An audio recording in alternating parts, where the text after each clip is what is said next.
Hello everyone, আমি Krittika. Welcome back to my YouTube channel. আজকের ভিডিওটা রনর জন্মদিনেরও আগের। যেহেতু জন্মদিনটা এসে গিয়েছিল, তাই ভাবলাম ওই দিনের ভিডিওটা আগে পোস্ট করে দিই, তারপরে এটা করব। আজ রবিবার, ছুটির দিন। আমরা সবাই একটু তাড়াতাড়ি ঘুম থেকে উঠে পড়েছি। মানে আপাতত আমি আর দীপ উঠেছি, রনও এখনও ঘুমাচ্ছে। আজকে তাড়াতাড়ি ওঠার কারণ হলো দুপুরবেলা রান্নাবান্না করে খাবারটা নিয়ে চলে যাব কোনো একটা পার্কে।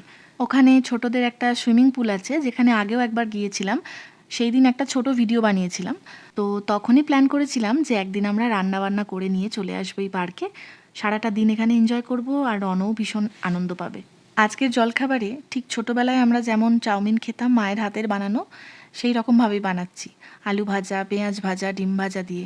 স্কুলের টিফিনে যে চাউমিন বানিয়ে দিত বাড়ি থেকে, সেটাতে ডিম থাকতো না, থাকতো মটরশুঁটি, গাজর, বিনস, আলু। আমাদের সময়কার টিফিনে বেশিরভাগই রুটি, মুড়ি এইসবই নিয়ে যাওয়া হতো। বা মাঝে মাঝে স্কুলের বাইরে যে স্টলগুলো বসতো, ঘুগনি বা আরও সব টুকটাক খাবার পাওয়া যেত, সেগুলোই কিনে খেতাম। কিন্তু যেদিন টিফিনে লুচি, পরোটা বা এইরকম চাউমিন থাকতো, সেই দিন মনে হতো কতক্ষণে টিফিন হবে। আমার গোটা স্কুল জীবনে আমাদের টিফিন বা খাবার দাবারের দায়িত্ব ছিল দিদার ওপর, কারণ মাও তখন বাইরে কাজ করতে যেত। তো আমরা সবাই একসাথেই সকালবেলা খেয়ে দিয়ে টিফিন নিয়ে চলে যেতাম। তাই খাওয়া দাওয়া আর টিফিন সংক্রান্ত যা আবদার সব দিদার কাছেই করতাম। 2000 সালেই বাবা আমাদের ছেড়ে চলে যায়। তারপর থেকেই দিদা, দাদু, আমি, মা আর বোন একসাথেই থাকি, কারণ মা দিদা দাদুর একমাত্রই সন্তান। তো বাড়িতে তখন পরিস্থিতিটা কিছুটা এরকম: দাদু আর দিদা মা বাবা স্থানীয়, আর মা আমাদের দলে ঢুকে গিয়েছিল। মানে আমি মা আর বোন সন্তানের জায়গায়, আর দাদু দিদা মা বাবার জায়গায়। জলখাবার খেয়ে একেবারে ফ্রেশ হয়ে আমরা রান্নায় লেগেছি দুজনে। দুজনে মিলে করছি যাতে তাড়াতাড়ি হয়ে যায়। মেন রান্নাটা দীপই করবে, কারণ ওই চিকেনটা ম্যারিনেট করে রেখে দিয়েছে কাল থেকে। রান্নাটা করেই জাস্ট বেরিয়ে যাব খাবারটা নিয়ে, এই রকমই ভেবে রেখেছি। বিয়ের পরপর যখন প্রথম ব্যাঙ্গালোর গেলাম দীপের হাত ধরে, তখন উইকেন্ড মানেই টুকটাক কোথাও বেরিয়ে পড়তাম, বাইরে খেতে চলে যেতাম। এইভাবে রান্না করার কোনো প্রশ্নই উঠতো না। কিন্তু এখন উইকেন্ড মানেই দুজনে একসাথে রান্না করা, বা দীপ রান্না করে, আমি ঘরের বাকি কাজগুলো সারি, বা তিনজন একসাথে সাপ্তাহিক বাজার করতে যাই। সময়ের সাথে সাথে পরিস্থিতি কতটা চেঞ্জ হয়ে যায়, তাই না? রান্না কমপ্লিট হওয়ার পর দেখলাম আমাদের সবারই খিদে পেয়ে গেছে। আর স্নান তো আগেই হয়ে গিয়েছিল, তাই ভাবলাম একেবারে খেয়েই চলে যাই। আবার এই খাবার দাবার প্যাক করে নিয়ে যাওয়া অনেক ঝামেলারও ব্যাপার। খিদে না পেলে অবশ্য নিয়ে যাওয়ারই প্ল্যান ছিল, কিন্তু খিদে যখন পেয়েই গেছে, তাই একেবারে খেয়ে দিয়েই বেরিয়ে পড়লাম। আজকে বীভৎস রোদ উঠেছে আর বীভৎস গরম, মানে দারুণ গরম, গাটা একদম চিরবির করে পুড়ে যাচ্ছে।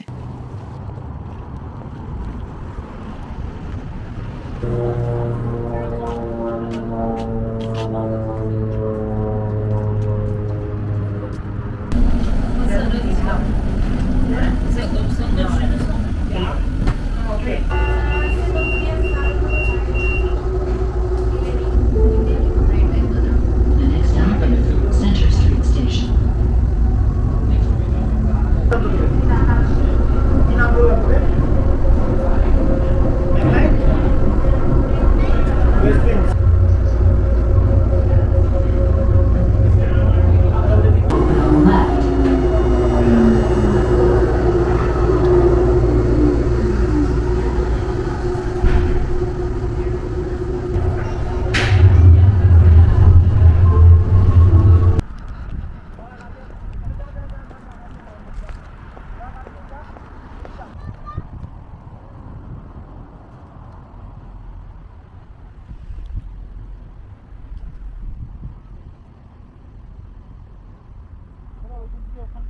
এই জায়গাটা এত সুন্দর, দেখে আমার চোখ, মন, প্রাণ সব ভরে যাচ্ছে।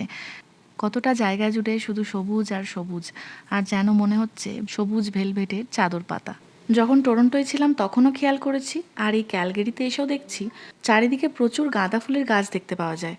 যেখানে অনেকগুলো ফুল গাছ একসাথে লাগানো থাকে, সেখানে গাঁদা ফুল থাকবেই থাকবে। আর এই ফুলটার সঙ্গে আমাদের ছোটবেলার প্রত্যেকটা সরস্বতী পুজোর স্মৃতি জড়িয়ে আছে। আমাদের ওখানে শীতকালে গাঁদা ফুল হয়, আর এখানে গ্রীষ্মকালে। কারণ এখানে শীতকালে তো কোনো কিছুই হওয়া সম্ভব নয়, চারিদিকে শুধু বরফ আর বরফ।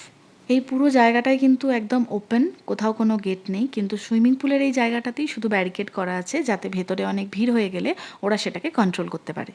এই যেমন আগের দিন যখন এখানে এসেছিলাম তখন হঠাৎ করে খুব ভিড় হয়ে যাওয়ায় ওরা গেটটা বন্ধ করে দিল এবং একটা লাইন করে দিল, বলল যে একটা করে ফ্যামিলি বেরোলে তবেই একটা করে ফ্যামিলি ঢুকতে পারবে। কত সুন্দর একদম পরিষ্কার জল। এই পুরো পরিষেবাটা কিন্তু একেবারে ফ্রি অফ কস্ট, কোনো টাকা পয়সা লাগে না এখানে ঢুকতে। পরিষ্কার পরিচ্ছন্নতা একটা দেশের শক্ত পিলারগুলোর মধ্যে একটি, আর সেটা কিন্তু জনগণের দ্বারাই সম্ভব। আমরা যদি আমাদের নিজেদের মানসিকতা না চেঞ্জ করি, সরকার যতই নিয়ম করুক, কোনো দিন পরিষ্কার পরিচ্ছন্নতা বজায় থাকে না।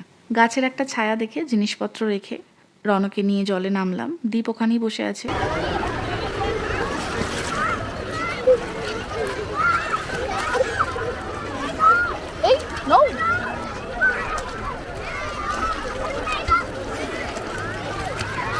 একদম প্রথমে যে জায়গাটায় বসেছিলাম ওখান থেকে পুলটা অনেক দূরে হয়ে যাওয়ায় আমরা রনকে খেয়াল রাখতে পারছিলাম না, আর কন্টিনিউ রনর কাছে দাঁড়িয়ে থাকাও সম্ভব না।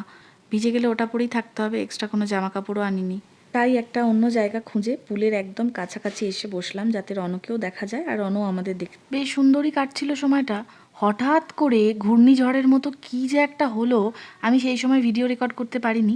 ওই যে সোজাসুজি দূরে ভিডিওতে দেখতে পাচ্ছ একদম ধূসর হয়ে গেছে একটা দিক, ওই দিক থেকে একটা ধুলোর ঝড়, ঘূর্ণিঝড়ের মতো এমনভাবে ধেয়ে এলো, আমি রীতিমতো ভয় পেয়ে গিয়ে রনকে জল থেকে চ্যাংদোলা করে তুলে নিয়ে চলে এলাম, যাতে কোথাও একটা আশ্রয় নিতে পারি, মানে বাঁচতে পারি অ্যাটলিস্ট। মানে আমি ভাবছিলাম কি না কি হয়ে যাবে, কি না কি আসছে একটা দূর থেকে। তো এরকম সবাই মোটামুটি প্রথমে ভয় পেয়ে গিয়েছিল, তারপর দেখলাম সব যে যার জায়গায় বসে গেল। এই ঝড়টা আসাতে এক নিমেষে টেম্পারেচার নেমে গেল, হঠাৎ করে ঠান্ডা হাওয়া দিতে লাগলো।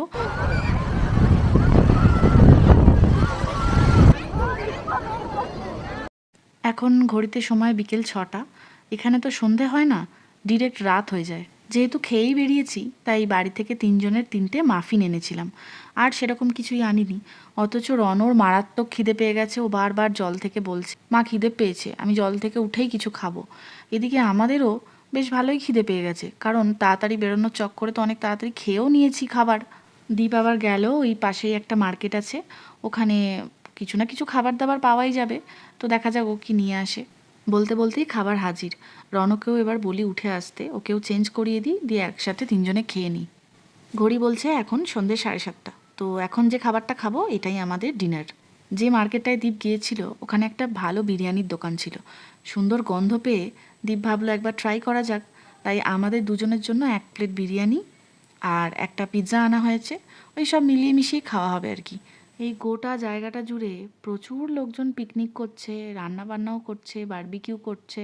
এই গ্রীষ্মকালে অনেকেই নিজেদের ছোটোখাটো যে অনুষ্ঠান, মানে বাচ্চাদের জন্মদিন, নিজেদের অ্যানিভার্সারি বা জন্মদিন বা অন্য কোনো ছোটোখাটো অনুষ্ঠান পার্কেই করে। তার জন্য প্রত্যেকটা পার্কে সুন্দর ব্যবস্থাও থাকে, জলের কল, বাথরুম, সব কিন্তু নিট অ্যান্ড ক্লিন।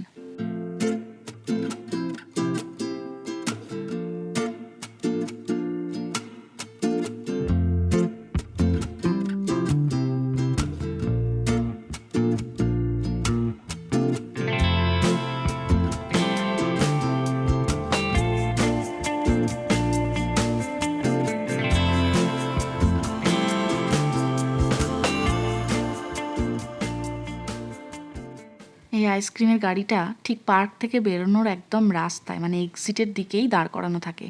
আগের বারও আমরা ছাড় পাইনি, এবারেও সেই একই ব্যাপার। গলে যাচ্ছে, দিয়ে আমি চেটে দিয়ে গলে যাচ্ছে, চেটে দেবো।